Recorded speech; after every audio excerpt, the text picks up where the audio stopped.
हर हर महादेव, जय भोलेनाथ। नमस्कार, मैं साधना पांडे मार्गदर्शन पे आपका स्वागत करती हूँ। दोस्तों, मैं बात करूँगी आज दिवाली की रात की जाने वाली कुछ ऐसे महत्वपूर्ण कार्य के बारे में जिन्हें करने के बाद यदि जीवन में बहुत अधिक गरीबी है और आप जो है स्वयं को मान चुके हैं कि मेरा तो कुछ हो ही नहीं सकता, मैं तो गरीब ही रहने वाले हूँ, तो ऐसे लोग यदि ये वीडियो देख रहे हैं तो मैं 100% दावे के साथ कह रही हूँ कि निश्चित रूप से दैवीय कृपा हो चुकी है। आपके घर से गरीबी जाने वाली कुछ तो है जो आप इस वीडियो को देख रहे हैं। ये बातें आपको अतिशयोक्ति लग सकती हैं, लेकिन एक चीज़ समझिए कि ना कोई हनुमान जी है, ना मैं हूँ, ना आप हैं कि मैं आपको दिखा सकती हूँ कि किस बात में कितनी सच्चाई है। लेकिन मेरा एक काम होता है कि मैं आपको वीडियो प्रारंभ करने से पहले किसी भी बात की जो आपको जो बातें हो सकती हैं वो चीज़ आपको बता दूं। जैसे कि कोई उपाय यदि बहुत दिनों में असर करने वाला होता है तो मैं वो भी आपके साथ शेयर करती हूँ। यदि कोई उपाय शीघ्र फलदायी होता है उसके बारे में भी आपसे बात करती हूँ। तो ये उपाय दोस्तों आपको 1 वर्ष में ही इसका असर देखने को मिला है। जो परिवार खाने के लिए मोहताज था, दोनों समय उसके पास भोजन नहीं था, आज वो परिवार जो है नौकर चाकरों के साथ जो है बड़े आराम से अपना जीवन व्यतीत कर रहा है। तो समझिए कि जीवन में किस प्रकार माँ लक्ष्मी की आवश्यकता है, और समझाना भी नहीं है। बहुत अधिक जो है लोग वह गरीबी से जूझ ही रहे हैं और जूझ रहे हैं, और बहुत सारे प्रश्न भी आते हैं कि मैम बताइए कि क्या करें धन के लिए। हमेशा बताती हूँ आपको, लेकिन हमारे शास्त्र बताते हैं कि दिवाली की रात, दिवाली को ही कुछ विशेष पूजन होता है, कुछ विशेष तरीके से माँ लक्ष्मी को प्रसन्न किया जाता है। तो उसके बारे में आज आपसे बात करूँगी। सर्वप्रथम तो यदि आप भी उनमें से एक हैं जो शाम को पूजा करते हैं माँ लक्ष्मी की, उसके बाद छत पे जाके खूब सारी आतिशबाजी करते हैं, दीपक जलाते हैं, इधर उधर घूमते हैं, मिठाइयाँ खाते हैं, तो एक चीज़ समझिए, साधक का ये काम नहीं है। आप पूरी दिवाली मना लीजिए, खूब फुलझड़ी पटाखे जो भी आपको करना है कीजिए, लेकिन आप साधक यदि बनना चाहते हैं, आप माँ लक्ष्मी को प्राप्त करना चाहते हैं, तो दिवाली की रात आपको शयन जो है त्यागना होगा। सबसे पहला काम आपको करना होगा। यदि आपको भारी लग रहा है तो क्या कर सकती हूँ, मेरा काम है उपाय बताना और आपका काम है उसमें जान डालना, उसको करना। तो शयन त्यागना होगा। देखिए, एक चीज़ बता दूं कि जितने भी आप देखेंगे लोग वैसे हैं, वो वैसे का मतलब कि समझिए कि जो सफल व्यक्ति हैं, जिनके जीवन में धन का अभाव नहीं है, वो रात को मुहूर्त जो होता है पूजा का उसमें करते हैं। चलिए, वो चीज़ें बड़ी मुश्किल है, आप रात के मुहूर्त में पूजा नहीं कर सकते। लेकिन एक चीज़ मैं कहूँगी कि रात्रि को जिन लोगों की लक्ष्मी की इच्छा है वो बिल्कुल शयन को त्यागें। अब शयन को त्यागना है आपको, और एक चीज़ का ध्यान रखना है कि शयन को त्याग करके और यूं ही आपको इधर उधर फिल्म वगैरह देखने में या इस तरह से समय नहीं व्यतीत करना है। देखिए, 2 चीज़ें हैं, 2 पहलू हैं जिनके बारे में मैं समझाना चाह रही हूँ, शायद आप समझ रहे होंगे। कोई भी त्यौहार होती है, जैसे हमारे शास्त्रों में बताई गई है 4 ऐसी रात्रियाँ हैं जिनमें साधक सोता नहीं है। तो ये ऐसी 4 रात्रियों में एक रात्रि दिवाली की रात्रि भी महानिशा की रात्रि कही जाती है। ध्यान दीजिएगा, बड़ी महत्वपूर्ण बात है आपको जो बता रही हूँ। तो दिवाली की रात्रि भी महानिशा की रात्रि मानी गई है, और महानिशा की रात्रि मुझे कहते हुए भी मेरे रोंगटे इस समय खड़े हो रहे हैं, आप समझिए। तो महानिशा की रात्रि मानी गई है, और जो आप सुनते हैं कि दिवाली की रात माँ लक्ष्मी आती हैं, वो आपके शास्त्रों में बताया गया है, स्कंद पुराण में बताया गया है कि माँ लक्ष्मी आती हैं, वास्तव में आती हैं आपके घर। लेकिन आप क्या करते होते हैं उस समय, शाम को ही आपने दीपक वगैरह जलाया और आप उस समय बड़ी गहरी नींद में होते हैं। तो आप सोचिए, कहा भी गया है कि जो जागा सो पाया, जो सोया सो खोया। तो आपको दिवाली की रात्र को यदि सोना है तो आप सोइए, किसी को मना किया करना या समझाना नहीं है। लेकिन पूरे वर्ष यदि आप धन के लिए जूझते रहें, परेशान हैं, तो एक बार ये उपाय करके देखिए। दोबारा मैं नहीं कहूँगी, आप स्वयं कहेंगे और मुझसे पूछेंगे कि दिवाली का मुहूर्त रात्रि पूजा का क्या है, मैं और अधिक बढ़ के करना चाहता हूँ। तो एक चीज़ समझिए, चाहे कोई कितना भी दुर्भाग्यशाली हो, कितना भी भाग्य फूटा हुआ, यदि दिवाली की रात व्यक्ति जागरण करता है तो निश्चित रूप से माँ लक्ष्मी की कृपा हो ही जाती है उसके ऊपर। अब समझ लीजिए, कितना फूटा भाग्य का मतलब कि कितना फूटा, फूटे से फूटे भाग्य पे भी माँ लक्ष्मी मेहरबान होती हैं। और एक चीज़ और करना है आपको कि ऐसे ही आपको जाग करके और किसी व्यर्थ के काम में समय बिल्कुल नहीं व्यतीत करना। करना ये है कि जहाँ पे आपका पूजन होता है, तो पूजन बहुत लोगों के यहाँ आंगन में होता है, बहुत लोगों के यहाँ खुले स्थान में। आंगन का मेरा मतलब है खुले स्थान में। तो यदि आपके यहाँ खुले स्थान में होता है तो जैसे दिवाली के करीब ठंडी बहुत हो जाती है, आंगन में नहीं बैठ सकते, तो अपने घर के पूजा स्थान में चले जाएं, एक दीपक जला लें। दीपक जला करके और जो मंत्र आपको आए, जो भी मंत्र, आप एक चीज़ समझिए कि बस आंखें बंद करना है और उस रात माँ लक्ष्मी आती हैं, ये ध्यान करना है आपको। ध्यान रखें ये बात कि दिमाग में बस एक बात सेट होनी चाहिए, फिर नींद नहीं आएगी। निश्चित रूप से मैं जानती हूँ यदि आपने ये सोच लिया कि आज माँ लक्ष्मी आएंगी और मुझे उनसे कुछ पाना है, नींद नहीं आएगी। यदि मन में ये भावना आ गई तो पूरी रात बस जगिए और जो मंत्र हो, कोई माला मत लीजिए, यदि माला लेना चाहें ले सकते हैं, लेकिन कोई माला मत लीजिए। कोई हाथ जोड़ करके बैठ जाइए, उत्तर की तरफ मुख करके।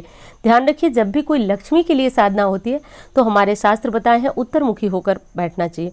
और कोशिश करें दोस्तों, वैसे तो ये चीज़ें थोड़ी सी मुश्किल है, लेकिन मैं बता रही हूँ आपको कि आप दिवाली के दिन कोई ऐसा कपड़ा पहने जो आपने पहले कभी नहीं पहना हो, यानी कि कोरा, तो चाहे पुरुष हो या महिला, कोरा कपड़ा पहने। और हो सके तो, ना हो सके तो आप बिल्कुल परेशान ना हो, जो कपड़ा आप पहने उसी को धुलकर साफ करके और पहन लीजिए।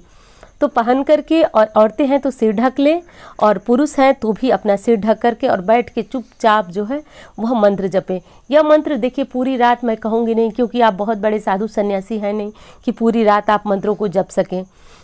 जो जिसको आदत है वो पूरी रात क्या कई कई घंटे जप सकता है, लेकिन जो लोग पहली बार ये साधना करने जा रहे हैं उनके लिए बहुत मुश्किल होगा।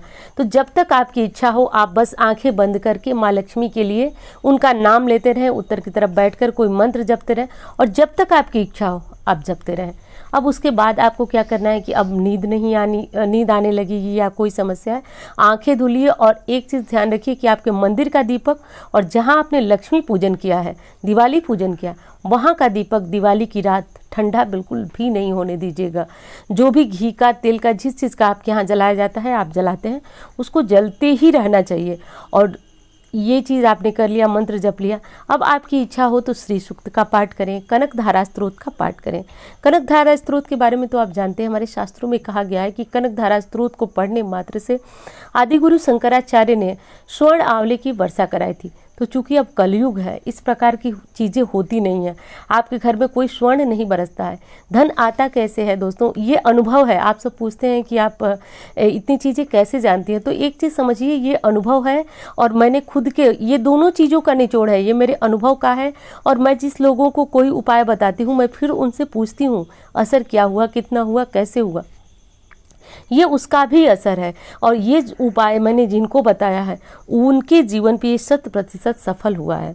तो मैं बात कर रही थी कि आप जो है उसके बाद कनकधारा स्त्रोत, श्री सूक्त, जितना आप पढ़ सकें, जो काम आप कर सकें वो ज़रूर करें। अब आपको करना है, जो आपको रात्रि जागरण करना है, दूसरा मंत्र जपना है, और यदि कोई धार्मिक माँ लक्ष्मी की किताब जैसे श्री सूक्त या फिर कनकधारा स्त्रोत है, ये काम आप जरूर करें। और अब ऐसा करना है आपको कि कम से कम ये चीज़ें 3 बजे तक आपकी हों। तो रात को आप चाहें तो 11 बजे से बैठें, 3 बजे तक बैठें, और इतना तो आपको करना होगा। यदि आप कोई शॉर्टकट चाहते हैं कि किसी सीधे रास्ते से न जा कर के बल्कि मैं कोई शॉर्ट जाऊं, तो देखिए इसके लिए तो मेरे पास कोई भी उपाय नहीं है। फिर आप साधारण सी जो पूजा है वो कीजिए, और माँ लक्ष्मी की कृपा आप पे हो तो अच्छी बात है। और दूसरी चीज़ बता दूँ आपको कि आपको दिवाली, तीसरी चीज़, हाँ, एक तो रात्रि जागरण करना है, दूसरा मंत्र जपना है। तीसरी चीज़ जो थी वो ये थी कि जो कि शायद मैंने बताया आपको कि दीपक अपना ठंडा बिल्कुल नहीं होने दीजिएगा। कब तक जलना है? सुबह तक जलना है आपका दीपक, 4 बजे तक भी जले। तो अब उसकी रखवाली के लिए आपको पूरी रात्रि जगना होगा, पूरी रात्रि। अगली चीज़ देखिए, बहुत सारे लोग सोचते हैं एक चीज़ कि क्या होता है कि रात में, शाम को हम पूजा कर दिए, हमारी जिम्मेदारी भैया ख़त्म, हम अब सोएंगे, आराम करेंगे, या फिर पटाखे वटाखे जला के त्यौहार मनाएंगे। तो ये चीज़ होती है कि जो हमारे शास्त्र बताते हैं, आप भी पढ़िए और जानिए। पद्म पुराण में लिखा है कि लक्ष्मी भ्रमण रात्रि में होता है। लक्ष्मी भ्रमण, आप शाम को आह्वान पूजन ज़रूर करते हैं, लेकिन लक्ष्मी भ्रमण रात्रि के समय होता है, अर्धरात्रि में होता है। उस समय का ध्यान रखिए और खूब मनन से, पूरे मनोयोग से माँ लक्ष्मी को बुलाने में आप लग जाएं। अब अगली सुबह आपके यहाँ यदि देवी दरिद्रा का विसर्जन होता है, उनको खदेड़ा जाता है, तो वो काम आप ज़रूर करें। देखिए ये भी लक्ष्मी आगमन के लिए बहुत आवश्यक है। आपको ये चीज़ें यदि होती हो तो अच्छी है, नहीं होती हो तो देवी दरिद्रा को खदेड़ा जाता है, क्योंकि कहा जाता है कि दिवाली की रात्रि जब माँ लक्ष्मी हमारे घर में आती है उसी समय वो उनकी बहन है दरिद्रा, और वो जो है वो आ जाती है हमारे घर में। क्यों आती है? माँ लक्ष्मी से मिलने के लिए। तो इसीलिए माँ लक्ष्मी को अपने घर में चिरकाल के वास की प्रार्थना करके सुबह उनको उठा करके जहाँ भी आप मूर्ति वगैरह रखते हैं रख लेते हैं, पोटली वगैरह अपने स्थान पे रखते हैं, जो भी चीज़ें आप चढ़ाए हैं सब अपने स्थान पे रख लेते हैं। और अगली बारी आती है दरिद्रा के खदेड़ने की, उनके विसर्जन की। तो आपके यहाँ यदि ये विधि, ये रीत निभाई जाती है तो बहुत आवश्यक है ये रीत करना, क्योंकि लोगों को लगता है ये बहुत प्राचीन परंपरा है, इनको नहीं निभाना चाहिए। लेकिन हम बता दें आपको कि शास्त्रों में हमारे बताया जाता है कि दिवाली की रात ही दरिद्रा भी आती हैं, और दरिद्रा को खदेड़ने के लिए लोग पुराने सूप होते हैं, या फिर यदि कोई किसी के पास नहीं है तो कोई डब्बे हैं, पीटते हुए लोग उनको ले जाते हैं, उनसे आवाज़ निकलती है। तो उस आवाज़ का भी एक रहस्य, उस आवाज़ का अर्थ हुआ कि नकारात्मकता आपके घर से दूर जाती है, और जिस चीज़ से आप पीटते हुए जाते हैं उसको जला दिया जाता है, और अग्नि में जलाने मात्र से माना जाता है कि आपने दरिद्रा का शमन कर दिया, अब बची घर में माँ लक्ष्मी। तो ये उपाय, ये तीनों काम आप दिवाली की रात जरूर करें। और दोस्तों एक बार फिर कहूँगी कि मैं दावा नहीं, पूरी अच्छी तरह से मैं कैसे बताऊँ आपको, कह रही हूँ कि निश्चित रूप से आपने ये तीनों काम कर लिया तो निश्चित रूप से आप पूर्णतया धनवान बन जाएंगे। धनवान का मतलब ये बिल्कुल मन में मत सोचिएगा कि आप जो है धनवानों की लिस्ट में प्रथम हो जाएंगे। हाँ, आप अपनी जो ज़रूरत की चीज़ों के लिए आप इधर उधर भटक रहे थे वैसी स्थिति तो नहीं होगी। और आप जो है अब मेरी वीडियो एक बार सुन रहे हैं, लेकिन आप जीवन में कभी दिवाली की रात सोएंगे नहीं, ये तो मैं दावा कर रही हूँ इस चीज़ को सुनने के बाद। तो दोस्तों यदि वीडियो आपको अच्छी लगे तो एक काम कीजिए, लाइक कीजिए इसको, और यदि आपको वीडियो और अच्छी लगती है तो आप जो है इसको शेयर भी कर सकते हैं, और चैनल को सब्सक्राइब करें इसी तरह की जानकारियों के लिए।